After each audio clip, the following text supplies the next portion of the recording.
Kia ora koto katoa. As we wrap up 2021, I want to thank each one of you, our audience, our global viewers, our various community partners and activist partners for the support and solidarity you have offered to CARE over the last year. What a year it has been for CARE. Beginning with our work with low-wage migrant workers amidst the pandemic, one of the things that we quickly realized is that the work of communication for social change, and particularly the work of building infrastructures for voices of communities at the margins, is ongoing.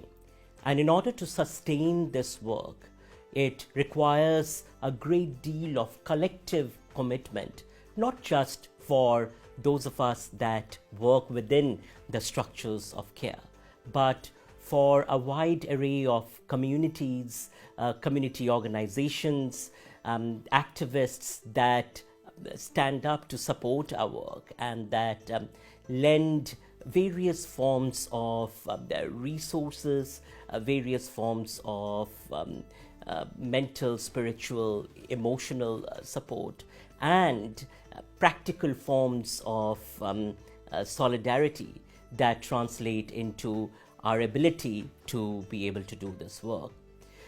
Now, over this last year, we have worked in 37 communities in different parts of the globe, trying to understand facets of marginalization and particularly the ways in which the various elements of marginalization have been shaped by policy responses to COVID-19. So one of the things that we witnessed in quite a bit of our work here in Aotearoa, but also in Singapore and in India, is that those that are living at the margins often are further disenfranchised in the midst of policy responses that typically are written for the mainstream. And this is caused by the erasure of the voices of communities at the margins, and particularly so by the lack of avenues and infrastructures for participation and voice at the margins.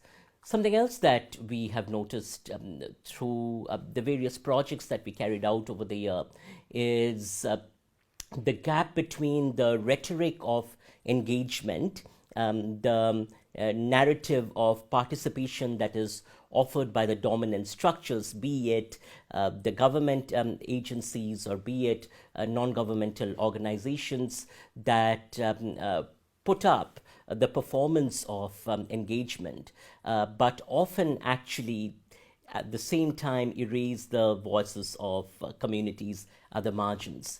So what is really vital as a thread throughout this work is the recognition that the avenues of participation often created by the logics of dominant structures continue to perpetuate erasure, and in various forms that are actually quite harmful to the lived experiences, to the aspirations of communities. The platforms of participation end up co-opting community voice and community participation. Yet another theme that has been quite central to our work this year is the recognition that the various forms of hate that are deployed by the dominant structures across societies globally, that are often supported by powerful political and economic interests, can be challenged through the everyday participation of people, through the everyday participation of activists, through the articulations of communities at the margins.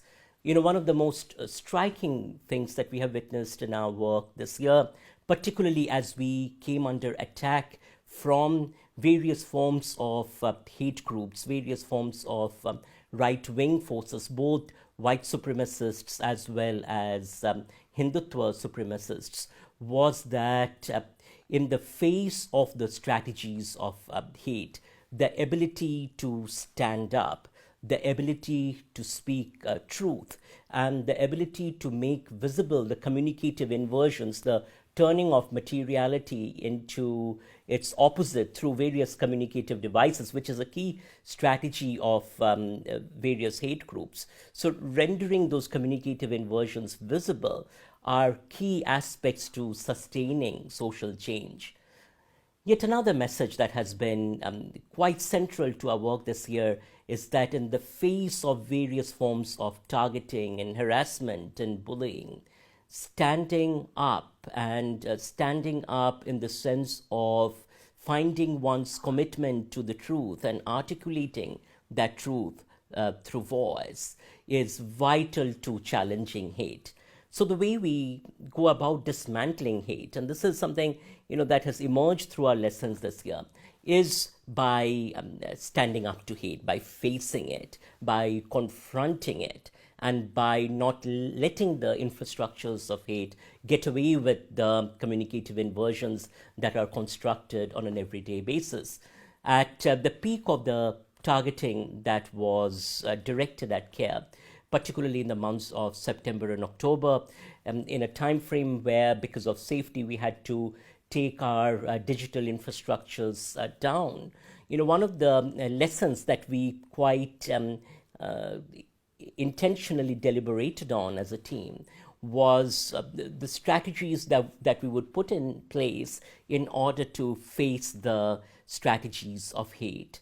And the vital lesson that emerged from that is that for academic work to study hate and to create solutions to address hate, it is equally vital to cultivate various forms of solidarities that particularly work at protecting, safeguarding, and nurturing habits of academic freedom that enable us within the academe to do this work. Because without academic freedom to do this work, the various strategies of addressing hate would quickly really struggle to find footing, to find the space to continue doing the work. We also want to point out that over the course of the year, we have seen the ways in which various communities at the margins have come together to create spaces of mutual support, to enact agency. In fact, one of the fundamental tenets of the culture-centered approach is community agency, the capacity of communities to enact solutions to bring about change.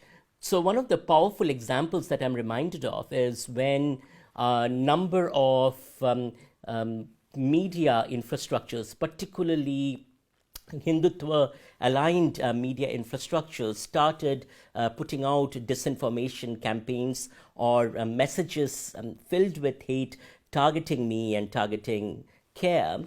The number of activists and community members who have historically experienced hate that stood up in order to challenge the hate. So when one of the television infrastructures, Apna TV, which is a diaspora TV, carried out a piece with communicative inversions, producing this lie that there is no hate toward Muslims in Aotearoa, New Zealand.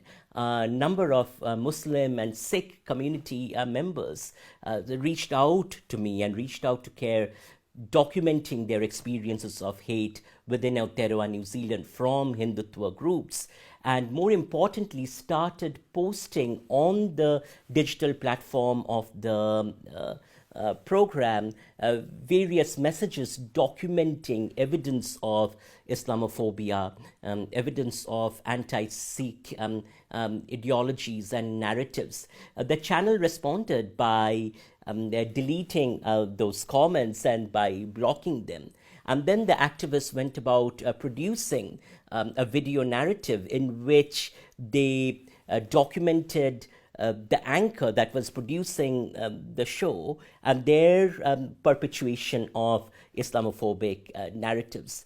This is a powerful example of community agency, of communities standing up for their voices to be heard. Now, something that emerged through this work also is this notion that communities here in Aotearoa, New Zealand, have been speaking up about hate. So Muslims, particularly Indian Muslims, have long been speaking up about the infrastructures of Islamophobia and hate here in Aotearoa, New Zealand. And then many community members that had reached out to me and reached out to our team spoke about not being heard and not being listened to. So, I will wrap up by this powerful question. Communities at the margins enact their agency. Are they being listened to?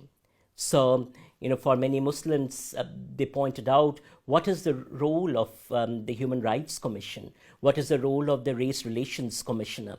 Why aren't the voices of Muslims that are documenting experiences of hate being listened to in ways that matter, in ways that are meaningful?